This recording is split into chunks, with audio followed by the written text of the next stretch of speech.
Good evening everyone. Yes, am I audible? आवाज आ रही है मेरी? Please confirm in the chat box. मेरी आवाज अगर आपको क्लियरली आ रही है, क्लियरली आपको वीडियो दिख रहा है, please confirm in the chat box. Be fast.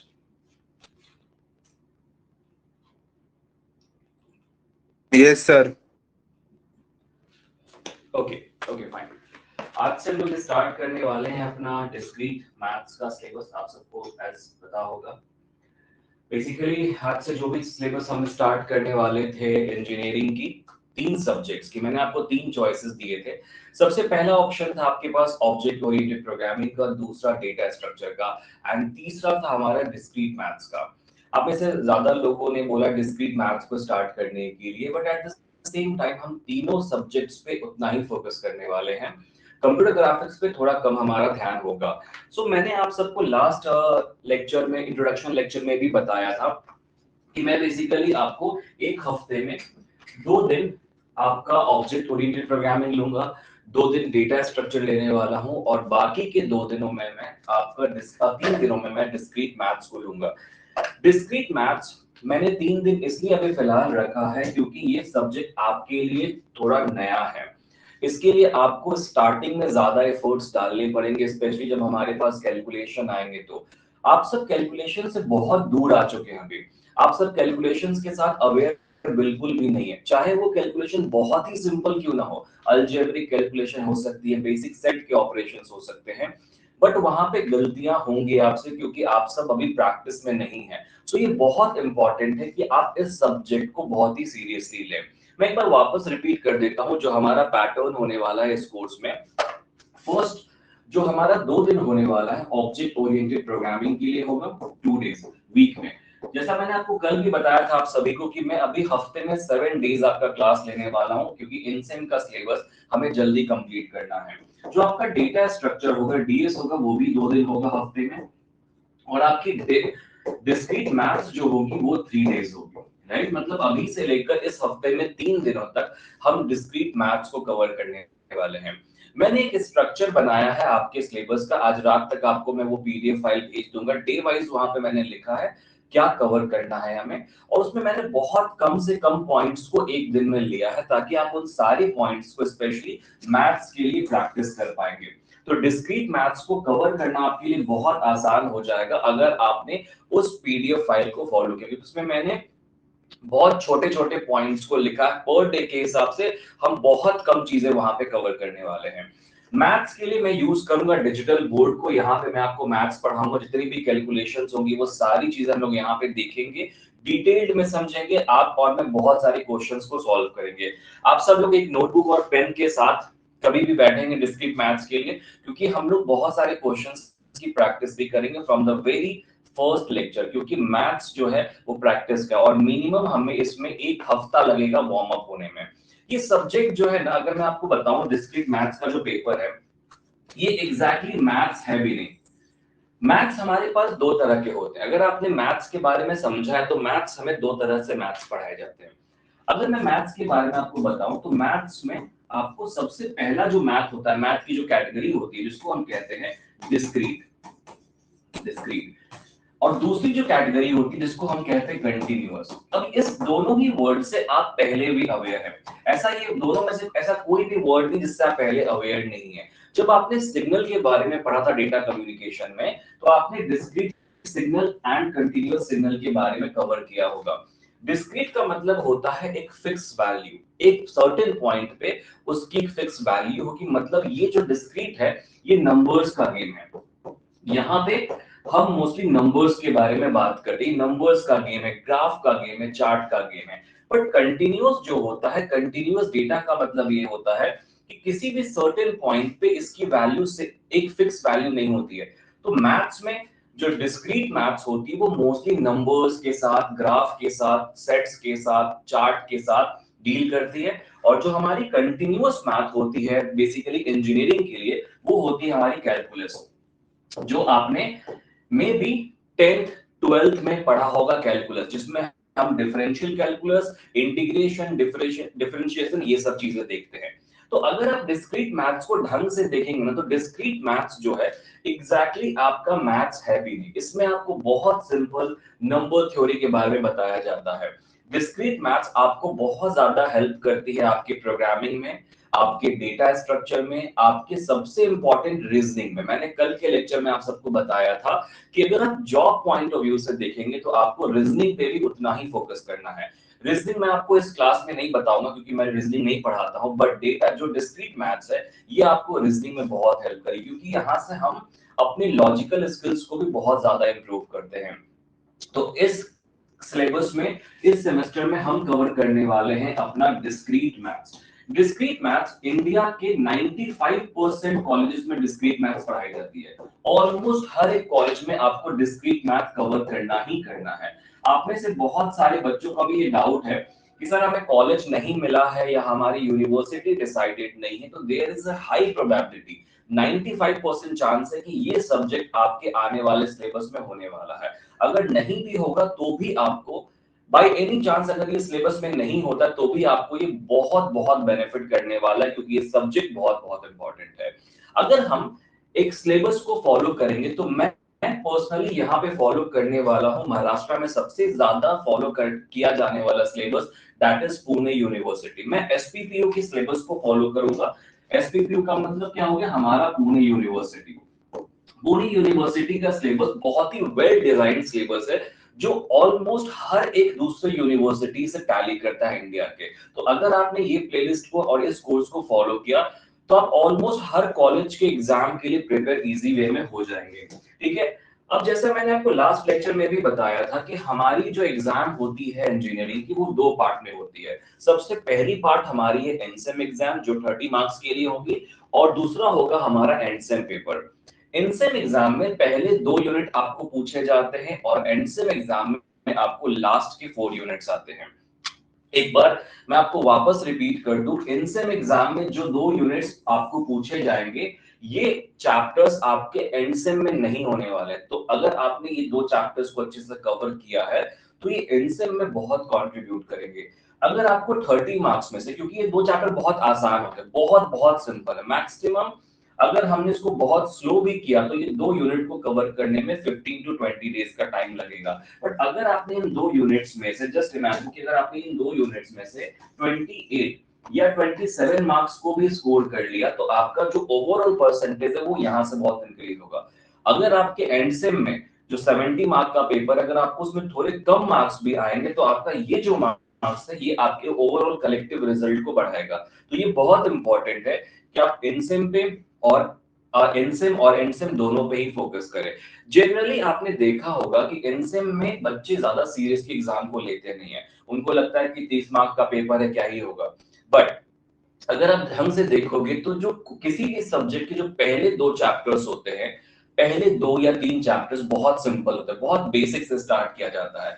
तो ये जो चैप्टर्स में स्कोर करना बहुत सिंपल है। मैंने 27 बोला but you can also score 28, 29 and 30। आप बहुत ही आसानी से इसमें स्कोर कर सकते हैं और हम लोग हर एक चीज को बहुत ही स्लोली हर एक पॉइंट्स को करते हुए जाएंगे।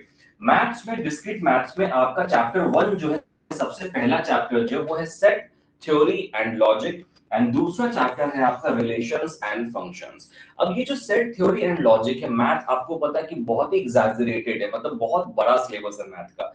तो यूनिट 1 और यूनिट 2 को अगेन अलग अलग पार्ट्स में डिवाइड किया गया है। तो मैं आपके व्हाट्सएप ग्रुप पे एक टेक्निकल पब्लिकेशन की बुक भेजूंगा जो मेरे अकॉर्डिंगली मैथ्स के लिए पुणे यूनिवर्सिटी या फिर आप किसी भी यूनिवर्सिटी में है तो वो बेस्ट बुक होगी। हालांकि मैथ्स के लिए इंजीनियरिंग में मैं सजेशन ये देता हूं कि आप रेफरेंस बुक और जितने भी क्वेश्चंस उसको सॉल्व करें, बट वो हमारा एक नेक्स्ट लेवल होगा। मैं आपको रेफरेंस बुक भी दूंगा, बहुत अच्छे रेफरेंस बुक मेरे पास पड़े हुए हैं जो डिस्क्रीट मैथ्स के लिए, जो बहुत बहुत अच्छे राइटर्स की रेफरेंस बुक है। बट उससे पहले आपको एज अ यूनिवर्सिटी सिलेबस आपको टेक्निकल पब्लिकेशन की बुक फॉलो करनी है, जिसके थ्रू आपका जो सिलेबस है वो बहुत ही वेल ऑर्गेनाइज्ड हो जाएगा। हमारे सिलेबस के अकॉर्डिंगली हमारा जो चैप्टर 1 है वो अगेन 3 डिफरेंट पार्ट में डिवाइडेड है, 3 डिफरेंट पार्ट्स में डिवाइडेड है आपके सिलेबस को आसान करने के लिए। तो हम लोग स्टार्ट करते हैं सबसे पहला यूनिट। पहला यूनिट आपका है set theory and logic. Set theory and logic, ठीक है। इसको हमने 3 डिफरेंट पार्ट में डिवाइड किया। इसी सेम चैप्टर को हम 3 डिफरेंट पार्ट में डिवाइड करेंगे। पहला पार्ट आपका इसमें क्या है, फर्स्ट पार्ट आपका है theory of set. Theory of set first part में केवल आपको सेट्स के बारे में बताया जाएगा। सेट क्या होता है, सेट के टाइप्स क्या होते हैं, सेट को हम रिप्रेजेंट कैसे करते हैं, मोस्ट इंपॉर्टेंटली सेट के ऑपरेशंस क्या क्या है, वेन डायग्राम क्या है, ये सारी चीजों को हम बहुत ही डिटेल्ड में करेंगे। हो सकता है कि आप में से ये थ्योरी ऑफ सेट जो है आप में से बहुत सारे लोगों ने पहले ही कवर किया होगा। अगर आप मेरे बैच में लास्ट सेमेस्टर में अगर आपने ढंग से पढ़ाई की होगी तो आपको ये चीजें पाइथन में मैंने पढ़ाई थी, याद है आप सभी को?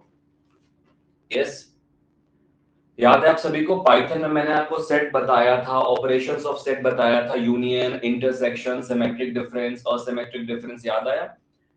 डिफरेंस एंड सिमेट्रिक डिफरेंस, ये सारी चीजें हमने डिस्कस की थी। वेन डायग्राम पे हमने उतना फोकस नहीं किया था क्योंकि वो प्रोग्रामिंग का सब्जेक्ट था, बट हमने इसकी बेसिक कॉन्सेप्ट को देखा था। बट पाइथन में जो हमने देखा था ना, वो सेम चीजें आपको यहाँ पे कवर नहीं करनी, क्योंकि यहाँ पे हमारे पास ऐसे बहुत सारे प्रॉब्लम स्टेटमेंट्स आएंगे जो बेसिकली आपको कंप्लीट आपकी न्यूमेरिकल वैल्यूज पे डिपेंड करेंगे। तो यहाँ पे आपको थोड़ी चीजें डिफरेंट हो सकती हैं।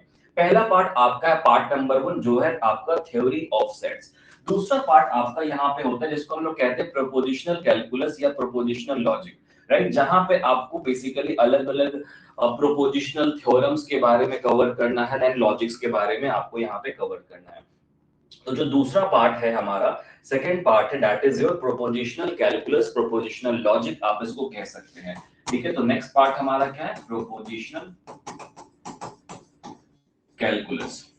ठीक है, इस चैप्टर में हमारे पास बहुत सारे अलग अलग टॉपिक्स है, जैसे लॉजिक क्या होता है, हम लॉजिक के स्टेटमेंट्स को कैसे कंस्ट्रक्ट करते हैं, ऐसे बहुत सारे यहाँ पे अलग अलग स्टेटमेंट्स आपको कवर करने हैं।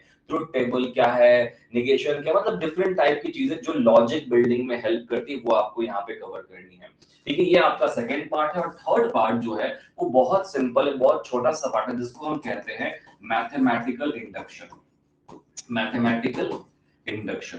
ठीक है, ये तो तीन पार्ट है आपका यूनिट नंबर 1 में, मतलब आप इसको कंसिडर करेंगे चैप्टर 1, चैप्टर 2, चैप्टर 3, राइट? ये आपका चैप्टर 1 है, ये आपका चैप्टर 2 है और ये आपका चैप्टर 3 है, मैथमेटिकल इंडक्शन। मतलब यूनिट 1 में आपके तीन डिफरेंट चैप्टर्स आपको कवर करने हैं, क्योंकि सिलेबस इंजीनियरिंग का थोड़ा सा लेंथी होता है, बहुत सारे टॉपिक्स आपको कवर करने होते हैं, तो इसलिए हमने इसको तीन डिफरेंट चैप्टर्स में डिवाइड किया है। अगर आप डायरेक्टली जाके पुणे यूनिवर्सिटी का सिलेबस देखेंगे तो उसमें अलग अलग चैप्टर्स नहीं है, ये भी आप ध्यान रखना। ये मैंने डिवाइड किया है आप सभी के लिए, अलग अलग चैप्टर सिलेबस में नहीं बताया गया, सिलेबस में केवल ये है unit 1 set theory and logic, और इसके बहुत सारे अलग अलग पॉइंट्स है। बट अगर हम अपने सिलेबस को ऑर्गेनाइज करते हैं तो हम आसानी से अपने सिलेबस को कंप्लीट और उसकी प्रोग्रेस को चेक कर सकते हैं, और ये हमने डिप्लोमा में बहुत किया है। तो यही सेम चीज हम यहाँ इंजीनियरिंग में भी करने वाले हैं, अपने क्लासेस में करने वाले हैं। तो ये आपका कंप्लीट सिलेबस होने वाला है इन सेमेस्टर का।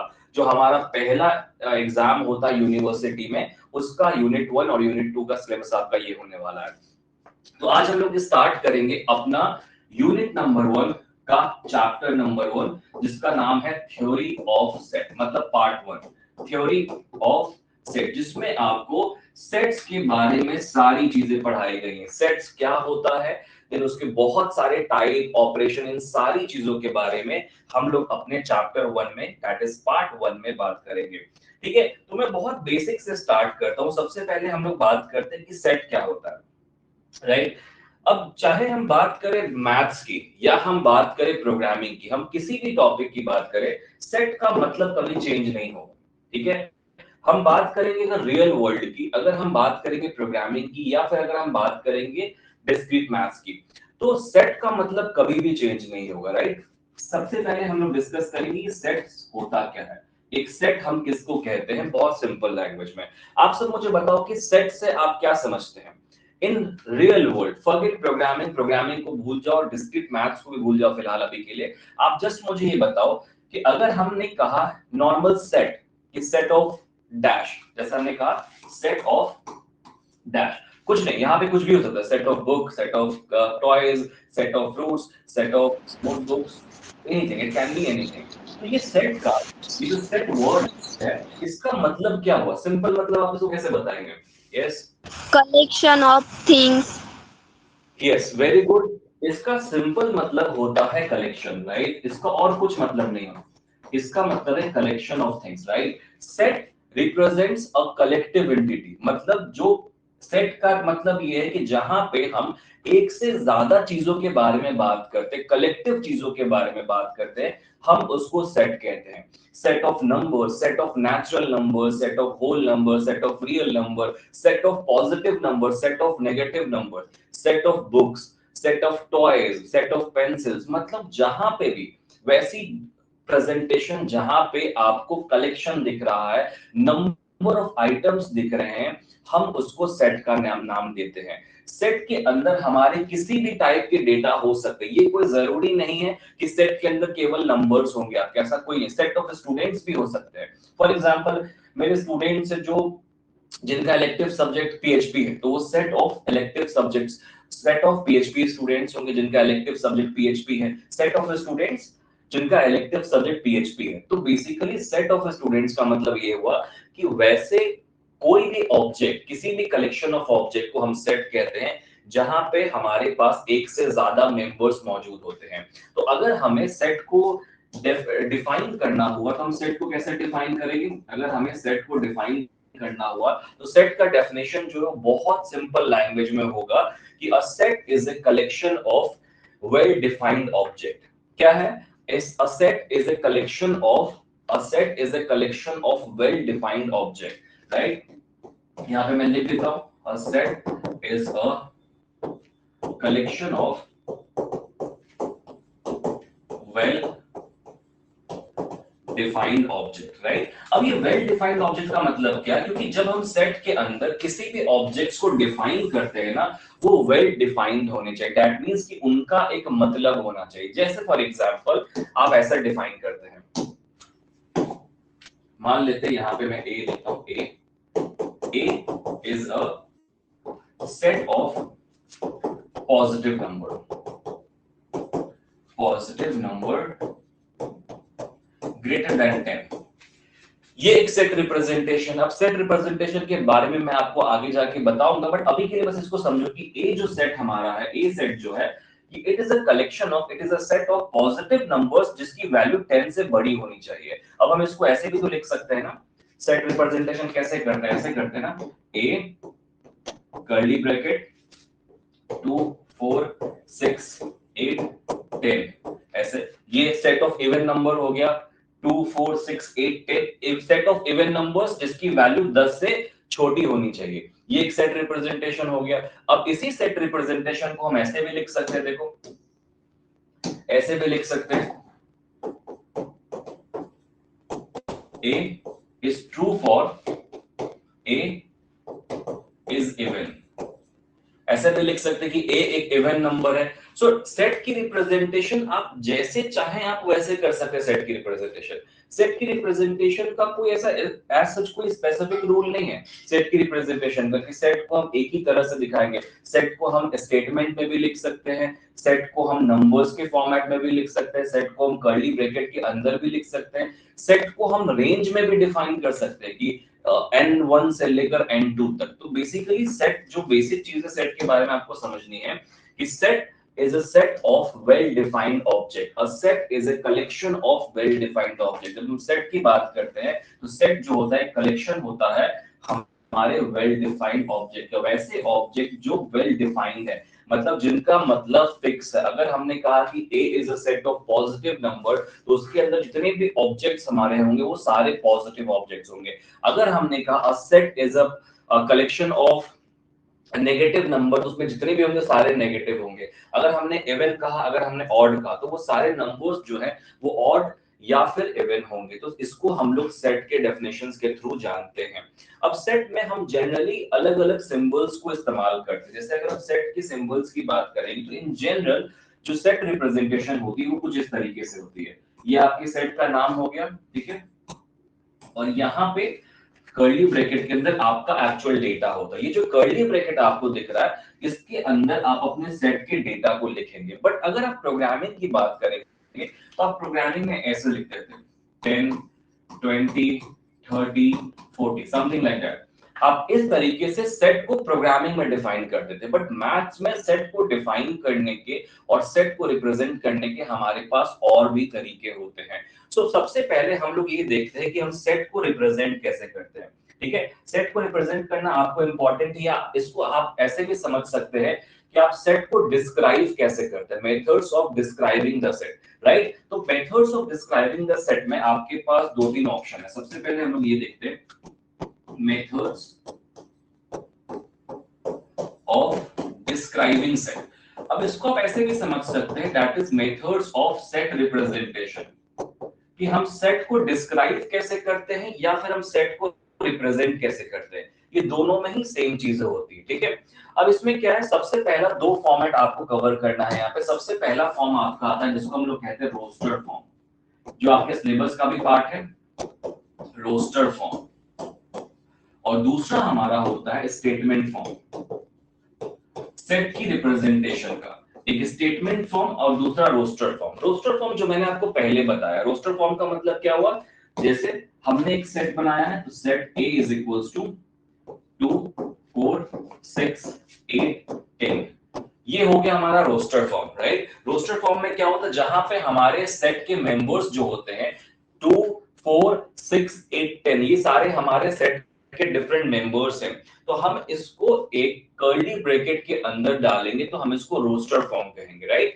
बट जो हमारा स्टेटमेंट फॉर्म होता है वो बेसिकली क्या होता है, स्टेटमेंट फॉर्म का मतलब ये होता है जहां पे आपके जो एलिमेंट्स है वो कॉमन कैरेक्टरिस्टिक्स को रिप्रेजेंट करते हैं। जैसे कि मैं अगर इसको स्टेटमेंट फॉर्म में लिखूंगा तो मैं लिखूंगा A is a even number set, even number set, ऐसा ये। तो इसमें जितने भी इवन नंबर्स है ना, उन सबका मतलब ये है कि वो सारे सेट जो है वो इवन नंबर है। जैसे 2 होगा, 4 होगा, 6 होगा, 8 होगा, 10 होगा, इस तरीके से। The set of all even number, the set of all positive number, the set of all negative numbers. तो इसको हम लोग कहते हैं स्टेटमेंट फॉर्म। स्टेटमेंट फॉर्म जहां पे हमारे सारे सेट जो होते हैं उन सब की कैरेक्टरिस्टिक्स जो होती है वो सेम होती है, राइट। तो इसको हम लोग रोस्टर फॉर्म कहेंगे। ये आपका आर से मैं रिप्रेजेंट करूंगा, ये रोस्टर फॉर्म है और ये स्टेटमेंट फॉर्म है, राइट।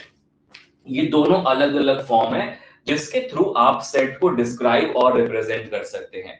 बट इसके अलावा भी हमारे पास एक फॉर्मेट होता है, क्योंकि हमारे पास कई बार पॉसिबल नहीं होता कि हम इन दोनों ही माध्यम से, दोनों ही तरीके से सेट को रिप्रेजेंट कर पाए।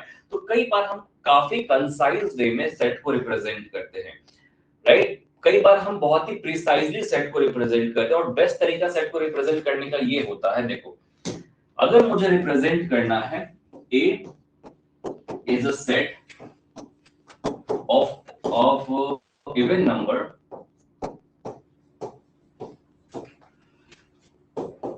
less than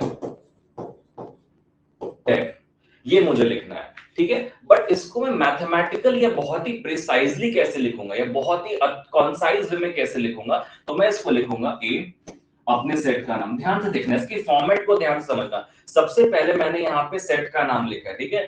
अब सेट का नाम लिखा आपने यहाँ पे, और यहाँ पे आपको कर्ली ब्रैकेट देना है, ठीक है। अब यहाँ पे एक स्टेटमेंट यूज करना है आपको कि आप किस नंबर से रिप्रेजेंट करें, ये बहुत इंपॉर्टेंट। जैसे मैंने बोला कि A is a set of positive number, A is a set of negative number, but यहाँ पे टर्म्स एंड कंडीशंस मैंने लगाया है कि इट इज लेस देन 10। ये मैंने कंडीशन लगाया कि A की जो वैल्यू होगी 2 4 6 8 10, जो भी वैल्यू होगी इवन नंबर्स की, वो 10 से छोटी है। तो मैं इसको कैसे लिख सकता हूँ, A के अंदर सेट है, X नंबर है, X इज ट्रू फॉर, ये जो लाइन मैंने दी है इसका मतलब X is true for X is even, X is even मतलब मेरा लॉजिक क्या कि X का जो नंबर है वो इवन होना चाहिए, and X less than equals to 10।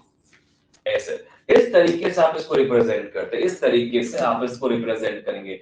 A हमारे सेट है जिसके अंदर x वैल्यू जो मतलब x मेरा नंबर ऑफ एलिमेंट, नंबर्स है, मेंबर्स को मैंने x से रिप्रेजेंट किया। x is true for x is even number, x जो मेंबर्स है वो इवन नंबर होने चाहिए और उसकी वैल्यू 10 से छोटी होनी चाहिए। This is the best way and this is the most used way to represent your set. इस तरीके से हम सेट को रिप्रेजेंट करते हैं, इसको हम सबसे कंसाइज वे कहते हैं सेट रिप्रेजेंटेशन का। अब इसमें आपको ये मतलब समझ में आ गया होगा अभी तक कि बेसिकली इसका मतलब क्या हुआ। इसको अगर हम लोग सेट के फॉर्मेट में लिखें तो कैसे लिखेंगे, a इज इक्वल्स टू 2 4 6 8 10। बताओ ये दोनों सेम है या नहीं, ये पार्ट और ये पार्ट सेम है या नहीं, बताओ। यस, ये दोनों सेट सेम है या डिफरेंट है, बताओ।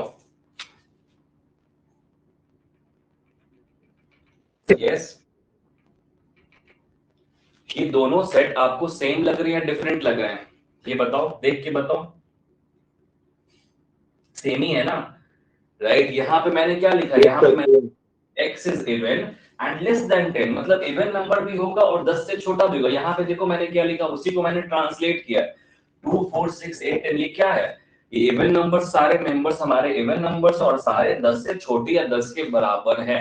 तो सेट को हम इस तरीके से रिप्रेजेंट करते हैं। जब भी अगर मैंने आपको कहा कि define one set for odd number less than 10, तो आपको इस तरीके से डिफाइन करना, दोनों तरीके से आप डिफाइन कर सकते हैं। अगर आपको कहा कि define one set of even numbers whose value must be greater than 10 or the square of value is greater than 100, तो आपको उस कंडीशन को यहां लिखना होगा। मान लेते हैं कि आपको कहा जाएगा कि आपको एक सेट डिफाइन करना है A, जिसमें आपको बस ऑड नंबर लेना है, बट उन ऑड नंबर्स की जो वैल्यू होनी चाहिए वो 10 से ज्यादा होनी चाहिए। तो हम क्या लिखेंगे, सेट लिखा हमने यहाँ पे, curly bracket x is odd and x greater than or is equals to 10 condition. तो ये क्या हो गया, ये टेक्निकली यही हो गया, a is equals to 1, नहीं ग्रेटर है ना, तो उसको हम ऐसे लिखेंगे, ग्रेटर है तो 11 13 15 17 एंड सो ऑन। अगर इसका एग्जिट पॉइंट कोई है तो एग्जिट पॉइंट लिख के उसको एग्जिट कर देंगे। So this is the way you can write your set in maths. अब कई बार इससे आप पहले भी अवेयर थे इस वाले पार्ट से, बट ये वाला पार्ट आपने पाइथन में नहीं देखा था, और जनरली मैथ्स में यही आपको हर जगह लिखा रहेगा, ऐसा ही आपको सेट रिप्रेजेंटेशन होगा। तो जब ऐसा लिखा रहे तो आपको ये समझना होगा खुद से कि इसका मतलब कैसे। मैं आपको कुछ और एग्जांपल्स बताता हूं सेट के। कई बार आपको एग्जाम में क्वेश्चंस ऐसे भी आते हैं कि set of all integers, set of all natural numbers, set of all whole numbers, तो उसका सेट क्या होगा। आप लोग मुझे बताओ कि सेट ऑफ नेचुरल नंबर अगर मैंने कहा set of all natural number, इसमें क्या क्या मेंबर्स आएंगे आप लोग बताओ। Set of all natural number n, इसमें मैं क्या क्या मेंबर्स डाल सकता हूं, आप सब मुझे बताओ। 1 से सारे नंबर सर। 1 से सारे, वेरी गुड, मतलब 1 2 3 ऑर्डर इनफिनिटी, राइट। इसी को तो हम set of all natural number कहेंगे। सेट ऑफ ऑल इंटीजर्स अगर मैं कहूंगा, सेट ऑफ ऑल इंटीजर्स मैंने कहा, तो जनरली हम लोग z से रिप्रेजेंट करते हैं इंटीजर को, तो इंटीजर मैंने कहा उसके अंदर क्या क्या आएगा, सारे माइनस, सारे पॉजिटिव, जैसे -3 -2 -1 0 1 2 3। It's a basic set represent, it's a basic set representation कि हम इस तरीके से अपने सेट को रिप्रेजेंट करते हैं, राइट। इसको हम लोग सेट कहते हैं और सेट की रिप्रेजेंटेशन कहते हैं। सेट सबको क्लियर है, सेट की रिप्रेजेंटेशन सबको समझ में आई, सेट को हम किस तरीके से रिप्रेजेंट करते हैं समझ में आया सबको, ये फॉर्मेट लिखना आया। अगर मैं आपको कहूं कि आपको सेट लिखना है जिसकी वैल्यू बस इवन होनी चाहिए और उसकी वैल्यू 10 से ज्यादा होनी, तो आप इस तरीके से सेट को लिख पाएंगे टेक्निकल टर्म्स में और मैथमेटिकल टर्म्स में। यस, क्लियर है ना सबका यहां तक। ओके, अब हम लोग नेक्स्ट टॉपिक पे चलते हैं, दैट इज योर सबसेट। ठीक है, जैसे अभी आपने बेसिक चीजें कवर की सेट, ठीक है। अब जो हमारा सेट होता है, ये इसके बाद एक आपके पास टर्म आता है जिसको हम लोग कहते हैं सबसेट। ठीक है, एक नया टर्म है आपके पास, that is your subset.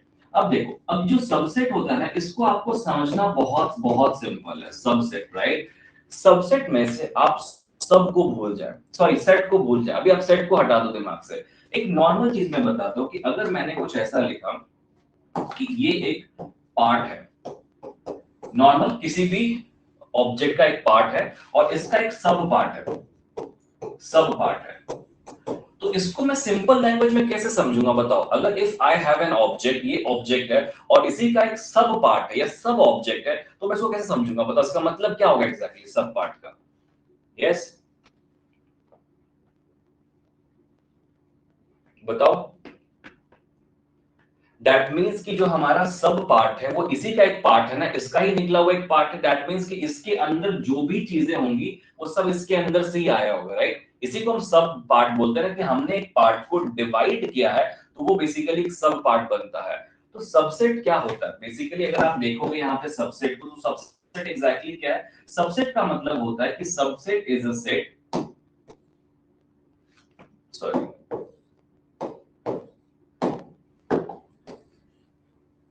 Subset is a set जहां पे उसके सारे एलिमेंट्स दूसरे सेट में मौजूद होंगे, हम उसको कहेंगे कि वो सेट दूसरे सेट का सबसेट है। अब इसको समझने के लिए मान लेते हैं कि हम एक एग्जांपल लेते हैं सेट ए और सेट बी का, ठीक है, सेट ए और सेट बी का, राइट। तो सेट ए हम लिखते हैं यहाँ पे, सेट ए,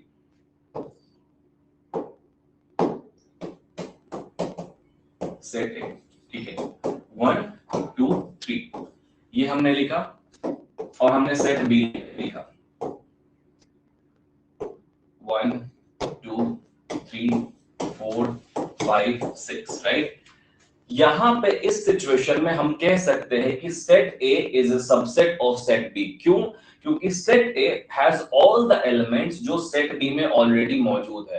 तो अगर एक सेट के सारे एलिमेंट्स दूसरे सेट में अवेलेबल होंगे, तो हम उस सिचुएशन में कह सकते हैं कि ये जो सेट है ये दूसरे सेट का हमारे सबसेट है। यहाँ पे बहुत इंपॉर्टेंट चीज आपको समझाता हूं मैं, ठीक है। मान लो मैंने यहाँ पे कहा कि हमारे पास दो सेट है, set A and set B, और मैंने आपको कहा कि सेट ए जो हमारा है वो सेट बी का सबसेट है। दैट इज सेट ए जो हमारा है वो सेट बी का सबसेट। हम उसको इस तरीके से रिप्रेजेंट करते हैं, ये सिंबल होता है सबसेट का, ये जो आपको बीच में दिख रहा है ना, ये सिंबल है। दैट इज कि ए is a subset of set B. Set A is a subset of set B. That means all the elements of set A are present in set B. All the elements of set A are present in set B. That is A is a subset of set B. But यहाँ पे बहुत important चीज आपको समझनी है कि if set A is a subset of set B, that does not mean कि set B भी subset, set B भी हमारे set A का subset होगा। ये ध्यान रखना। अगर इस सिचुएशन में मान लेते हैं कि ये ट्रू है, अगर हमारा सेट ए जो है वो सबसेट है बी का, दैट इज ट्रू, ये हमारा अगर ट्रू है तो हम इसको ऐसा नहीं लिख सकते हैं, ये भी ध्यान रखना, ये फॉल्स है, ये इक्वल साइन नहीं है, ये सबसेट की साइन है, ये इक्वालिटी नहीं है। ये भी ध्यान रखना आप सभी लोग कि अगर सेट ए सेट बी का सबसेट है तो इसका ये बिल्कुल मतलब नहीं होता कि हमारा सेट बी सेट ए का सबसेट है, क्योंकि यहाँ पे हम इक्वालिटी रिप्रेजेंट नहीं कर रहे। ए इक्वल्स टू बी और बी इज इक्वल्स टू ए, ये करेक्ट होता है। बट यहाँ पे सबसेट का मतलब इक्वल नहीं है। सबसेट का मतलब ये है कि अगर सेट ए के एलिमेंट सेट बी में प्रेजेंट है हम उसको सबसेट कहेंगे। बट आप इसी सिचुएशन में इस एग्जांपल में देखो, आप इस एग्जांपल में देखो कि क्या हमारे सेट बी के सारे एलिमेंट सेट ए में हैं क्या?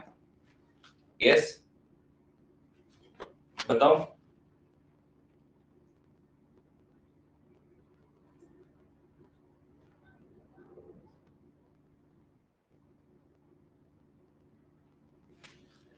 नहीं है ना, सिंपल है ना। यहाँ पे बी के जो सेट्स हैं वो सेट ए में मौजूद नहीं है। अब ये हो भी सकते हैं, अब ये मैं नहीं कह रहा कि नहीं हो सकते। मान लो कि मैंने एक ऐसा सेट बनाया है, ये पॉसिबल है कि set A is equals to set 1 2 3, set B में भी 1 2 3 है, तो ये हो सकता है equal. Set A is a subset of B and B is a subset of A, और इसको हम लोग इक्वल सेट्स भी कहेंगे। जनरली इसको हम सबसेट कहेंगे भी नहीं, फिर हम इसको इक्वल सेट कहेंगे, राइट। तो इसको हम लोग कहते हैं सबसेट का कॉन्सेप्ट। सबसेट सबको समझ में आया? Yes everyone, okay. अब इसके बाद हमारे पास और भी बहुत सारे अलग अलग छोटे छोटे कॉन्सेप्ट है, ठीक है। अब वो सारे कॉन्सेप्ट ना आपस में मिलते जुलते ही होते हैं जनरली, ठीक है। अब मान लो कि हमारा एक सेट है, ठीक है, सेट है जनरली सबसेट, या आप ऐसा बोलेंगे set A and set B. इसी एग्जांपल को लेते हैं, ये एग्जांपल सेट ए है, सेट बी है, सेट 1 2 3 है सेट ए में, और सेट बी में है हमारे पास 1 2 3 4 5 6। मतलब यहाँ पे साफ है कि हमारे पास 4 5 6 एलिमेंट ऐसे हैं जो सेट ए में मौजूद नहीं है। तो हम यहाँ पे सेट ए को प्रॉपर सबसेट ऑफ बी भी कह सकते हैं। प्रॉपर सबसेट ऑफ बी का मतलब ये होता है कि अगर ए हमारा सबसेट है और एटलीस्ट एक एलिमेंट अगर बराबर नहीं है तो हम इसको प्रॉपर सबसेट कहेंगे। जैसे ये एग्जांपल को देखो, यहाँ पे A is a proper subset of B, ऐसा पॉसिबल नहीं है क्योंकि A is a subset of B आप कह सकते हैं, बट प्रॉपर सबसेट नहीं है क्योंकि तीनों एलिमेंट्स तीनों बराबर बराबर है। बट इस सिचुएशन में ये हम नया एग्जांपल समझाते हैं। a is equals to मान लो 1 2 3 and b is equals to 1 2 3 4 ऐसा कुछ है। तो यहाँ पे देखो a के तीन एलिमेंट्स b में है तो that is a is a subset of b, but at least एक एलिमेंट b में ऐसे होने चाहिए जो a में ना हो। b में एटलीस्ट एक एलिमेंट, मिनिमम मैक्सिमम कुछ भी हो सकता है, b में एटलीस्ट एक एलिमेंट ऐसे होने चाहिए जो हमारे a में अवेलेबल नहीं होंगे, तब हम कहेंगे कि a is a proper subset of b। क्या कहेंगे? A is a proper subset of B, इसको हम लोग proper subset of B कहते हैं। ठीक है, अब इसमें ज्यादा कुछ डिफरेंस नहीं, जो सबसेट की डेफिनेशन आपने पहले पढ़ी है हम वही सेम डेफिनेशन यहाँ पे भी बताते हैं, कुछ इसमें कुछ ज्यादा डिफरेंस आपको नहीं है, राइट। इसके बाद आपके पास एक कॉन्सेप्ट आता है जिसको हम कहते हैं इक्वल सेट। ये सब डिफरेंट टाइप्स ऑफ सेट है।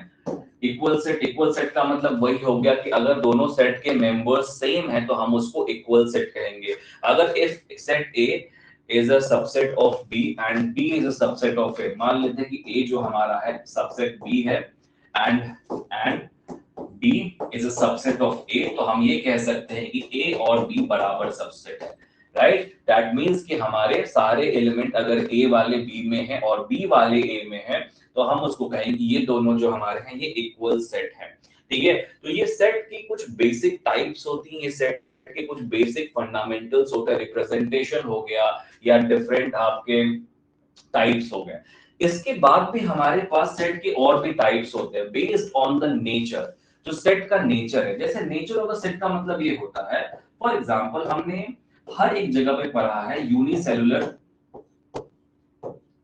Types based on nature, types based on nature of set, that is right. आप सबने पढ़ा है ना, जैसे हमारे ऑपरेटिंग सिस्टम में हमने पढ़ा था एक टॉपिक जिसमें हमने पढ़ा था कि DOS is a single task and Unix is a multitasking operating system. वैसे हमारे सेट्स में भी होता है कि अगर हमारे सेट में, जैसे मैं आपको बताता हूं यहाँ पे एक सेट ए, अगर इसमें केवल एक एलिमेंट है, ऐसा हो सकता है ना, it is possible, it is also a set. Because देखो सेट में आपको अगर मैं जैसे मैंने आपको पहले बताया कि सेट इज ए सेट में एक से ज्यादा एलिमेंट्स होने चाहिए, बट ये जरूरी नहीं है। ठीक है, set is a collection of element, collection of well defined object.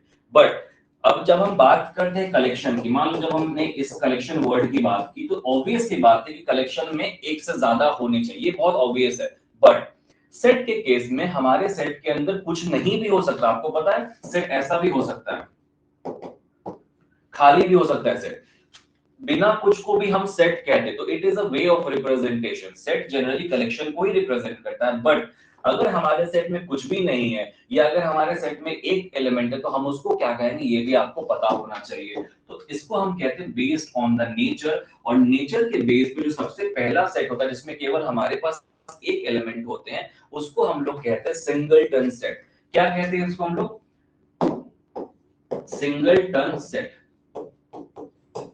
Singleton set इसका मतलब ये है कि अगर आपके सेट में केवल एक ही एलिमेंट है हम उसको सिंगलटन सेट कहेंगे, राइट। इसको हम लोग सिंगलटन सेट कहते हैं। इसके बाद हमारे पास एक सेट का टाइप आता है, दूसरा जो टाइप है इसको हम कहते हैं यूनिवर्सल सेट। यूनिवर्सल सेट तो आपको हर जगह पे इस्तेमाल होगा अगर आप वेन डायग्राम बनाएंगे, इसको हम रिप्रेजेंट करते हैं यू से।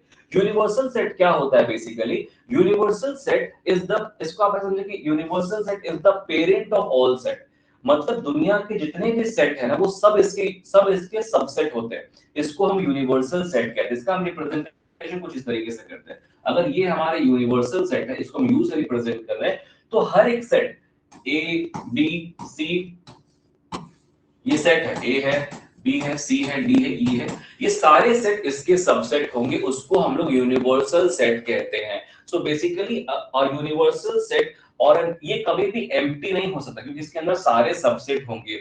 तो बेसिकली यहाँ पे क्या होता है, बाय डिफॉल्ट आप कंसीडर करते हैं कि इसके अंदर आपके सारे सबसेट होने वाले हैं, इसको हम यूनिवर्सल सबसेट कहेंगे। अगर हम कॉम्प्लीमेंट भी निकालेंगे तो हम u माइनस करते हैं अपने सेट को, जो हम आगे जाके अलग अलग ऑपरेशंस को देखने वाले हैं, इसको हम लोग यूनिवर्सल सेट कहते हैं। इसके बाद हमारे पास और भी आता है, जैसे अगर आपके पास एक सेट के अंदर फाइनाइट नंबर ऑफ एलिमेंट है, जैसे मैंने किया a 10 20 30, इसको मैं क्या कहूंगा, इसको मैं फाइनाइट सेट कहूंगा। अगर आपके जैसे मैंने बोला कि एक सेट है मेरे पास a, x is true for x is even and x square greater than 100, मतलब x की जो स्क्वायर है वो 100 से ज्यादा होनी चाहिए। तो क्या ये फाइनाइट सेट है क्या, ये वाला नीचे वाला? x is even, x की वैल्यू इवन होनी चाहिए, पहली चीज तो ये है। दूसरा क्या है कि जब मैं x का स्क्वायर करूंगा तो 100 से ज्यादा हो जाए। तो अब बताओ कि a सेट में मैं क्या क्या डाल सकता हूं। सबसे पहला मेंबर a सेट में क्या आ सकता है, आप लोग मुझे बताइए। यस, मुझे मेंबर्स यहाँ पे इसका मतलब समझ पा रहे हैं, इसका मतलब आप लोग समझ पा रहे हैं, x is even and x square is greater than 100, मतलब जो नंबर मैं यहाँ पे लूंगा उसका अगर मैं स्क्वायर करूं तो वो 100 से ज्यादा होना चाहिए और वो इवन भी होना चाहिए। तो सबसे पहला नंबर यहाँ पे क्या आ सकता है बताओ। यस, किसी ने 10 टाइप किया, 10 नहीं होगा, 10 तो 10 से ज्यादा चाहिए ना मुझे, 12 12 नहीं है 100 ज्यादा। तो मैं क्या ले सकता हूँ, 12 ले सकता हूँ, 12 ले सकता हूँ, 14 ले सकता हूँ, 16 ले सकता हूँ, 18 ले सकता हूँ, 20 ले सकता हूँ और इनफाइनाइट तक चला जाएगा ये, क्योंकि इसका कोई लिमिट नहीं, मैंने यहाँ पे एंड नहीं लगाया, तो ये इनफाइनाइट सेट हो जाएगा। बट अगर मैं a is equals to 10 20 30 बस लिखूंगा तो यहाँ पे क्या होगा बताओ, ये तो फाइनाइट है ना, इसमें जो तीन ही एलिमेंट्स, हम इसके नंबर को काउंट भी कर सकते हैं। इसकी अगर कार्डिनैलिटी को देखा जाए तो इसकी कार्डिनैलिटी जो है वो 3 है, दैट इज a के अंदर a has 3 members, a has 3 element, that is it has a finite value, इसको हम कहते हैं फाइनाइट सेट। इसके बाद जो हमारा नेक्स्ट सेट आता है जिसको हम कहते हैं infinite set. Infinite set, infinite set का सेट का एग्जांपल क्या, बहुत सिंपल है, सेट ऑफ नेचुरल नंबर। ये इनफाइनाइट हो गया, ये 1 से स्टार्ट होगा और इंफिनिटी तक जाएगा, that is your simple infinite set, जिसको हम लोग इनफाइनाइट सेट कहते हैं। इसके बाद अगर हमारे सेट में कोई वैल्यू नहीं है तो हम उसको क्या कहेंगे, हम उसको एम्प्टी सेट कहेंगे, राइट। हम उसको नल सेट भी कह सकते हैं और एम्प्टी सेट भी कह सकते हैं। तो अगर आपको मान लो कि अगर आपके सेट में set A is equal to कुछ भी नहीं है तो हम इसको एम्प्टी सेट कहेंगे, इसको हम लोग खाली सेट कहेंगे, एम्प्टी सेट कहेंगे। ठीक है, सब बेसिक है, सब आपको पढ़ने की जरूरत नहीं, सब आप प्रोग्राम जब प्रॉब्लम्स करेंगे, क्वेश्चंस बनाएंगे तो खुद ब खुद आपको क्लियर हो जाएगा। अगर मेरे पास यहाँ पे कोई नहीं तो मैं नल वैल्यू भी डाल सकता हूँ, इसको हम नल वैल्यू कहते हैं, कोई वैल्यू नहीं तो हम इसको नल सेट या नल वैल्यू कह सकते हैं। तो ये भी दो तरह के सेट है जो आपको यहाँ पे कवर करने होते हैं। सो ये था हमारा सेट का बेसिक्स, दैट मींस कि सेट क्या होता है, सेट की रिप्रेजेंटेशन कैसे की जाती है, सेट को हम डिस्क्राइब कैसे करते हैं, सेट के डिफरेंट टाइप्स कैसे होते हैं। बट सेट में सबसे ज्यादा जो इंपॉर्टेंट पार्ट है जो अभी तक हमने नहीं देखा, that is your Venn diagram. Venn diagram, when diagram is just like your flow chart. जैसे हम प्रोग्रामिंग में एल्गोरिथम बनाते हैं और एल्गोरिथम का जब फ्लो चार्ट बनाते हैं, सेम वैसा ही वेन डायग्राम है। Venn diagram is a way to represent your set theory into a graphical representation. और दूसरा बहुत बहुत इंपॉर्टेंट है नेक्स्ट टॉपिक आपका, that is your set operations.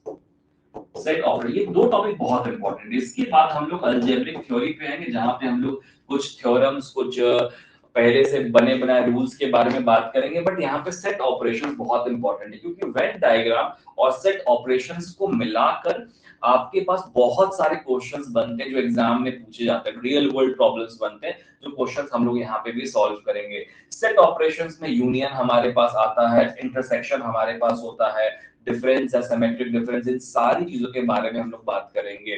तो यहां तक सबका क्लियर है? सेट सबको समझ में आया? Yes everyone. स्टार्टिंग में थोड़ा ज्यादा टाइम आपको लग सकता है। देखो स्टार्टिंग में क्या है कि हमें बहुत स्लो चलना है, क्योंकि हमें object oriented programming, data structure पे भी उतना ध्यान देना है और इसको भी हमें बहुत अच्छे लेवल पे लाना ताकि हम बहुत अच्छे मार्क्स को स्कोर कर पाए। बट एक बात हमेशा ध्यान रखना कि इसमें हमें बहुत फास्ट जाने की जरूरत नहीं है। एक बहुत सिंपल सब्जेक्ट है ये, आप धीरे धीरे इसको अगर प्रैक्टिस करते हुए चलेंगे, दिन में अगर 2 से 3 क्वेश्चंस को भी सॉल्व करेंगे तो भी आप आसानी से अपने सिलेबस को इजीली वे में कंप्लीट कर पाएंगे। ये जो आपको छुट्टी का टाइम मिला है ना, आपका कॉलेज सितंबर से स्टार्ट हो रहा है, तो ये आपके लिए गोल्डन टाइम है। इस टाइम को आप बहुत अच्छी तरीके से यूटिलाइज कर सकते हैं अपने, और मैं ये चाहता हूं कि आप सब इस टाइम को बहुत अच्छी तरीके से यूटिलाइज करें ताकि आप सब इस सब्जेक्ट से थोड़ा रिलैक्स हो पाए जब आपका कॉलेज खुलेगा। ठीक है, तो इसके लिए हमें ये सब्जेक्ट समझना बहुत बहुत इंपॉर्टेंट है। नेक्स्ट लेक्चर में हम लोग सीखेंगे वेन डायग्राम कैसे ड्रॉ करते हैं एक सेट का, और बहुत इंपॉर्टेंट टॉपिक सीखेंगे सेट ऑपरेशन। उसके बाद हम लोग आएंगे अपने थ्योरेटिकल रूल्स पे एंड लॉजिक पे। सो बेसिकली 2 क्लासेस और लगेंगे जिसमें हमारा थ्योरी ऑफ सेट कंप्लीट होगा, फिर 2 क्लासेस और लगेंगे इसके बहुत सारे क्वेश्चंस करने में। उसके बाद हम लोग अपने प्रोपोजिशनल कैलकुलस पे जाएंगे जो हमारा चैप्टर नंबर 2 होगा। सो हम लोग अभी आने वाले 2 दिनों में थ्योरी ऑफ सेट्स कवर करेंगे, देन हम लोग अपने प्रोपोजिशनल कैलकुलस 2 दिन की प्रैक्टिस के बाद प्रोपोजिशनल कैलकुलस पे जाएंगे।